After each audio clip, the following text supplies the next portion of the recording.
ازيكم يا حبايبي، عاملين ايه؟ ما تيجوا نعمل تتبيلة فراخ عظمة. معانا الكبة ومعانا حبتين من الطماطم. معانا كمان حبتين من الفلفل الرومي. ممكن نستخدم فلفل حراق لو عايزينه سبايسي. كمان ممكن نستخدم فلفل ألوان. معايا نص حزبة بقدونس. ومعايا فصين توم. تمام، معايا كمان ليمون، نص ليمونة مخلي اللي هو العصفر ده. تمام. وفي علبة زبادي. اما بقى بالنسبة للتوابل، معايا معلقة صغيرة من الملح. ومعايا نص معلقة من بابريكا مدخنة. وكاري وتوم باودر ومرقة دجاج. معايا معلقة صويا صوص ومعلقة هريسة الفلفل. وربع فنجان زيت زيتون.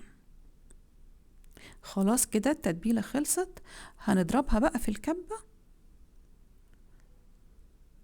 كده كويس. معايا كيلو من الدبابيس بتاعة الفراخ، اللي هو يعني الدبوس اللي هو الكامل. ممكن تستخدمي كمان الدبوس اللي هو بيبقى الصغنن ده، مش الكامل اللي زي ده، وممكن فرخة مقطعة. هننزل عليه بالتتبيلة وهنحاول ندخلها في كل منطقة في الورك بتاع الفرخة. وهنشيله في التلاجة 4 ساعات أو ممكن ليلة كاملة. بعد كده بقى هنطلعه ونحطه في الصينية ونقفل عليه بورق الزبدة المبلول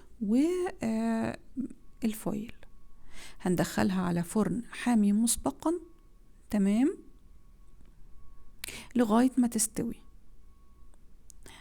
بعد كده نشيل الغطا ونحطها تحت الشواية تاخد لون حلو زي ما انتوا شايفين كده. كنت معاكم نيرة سليم.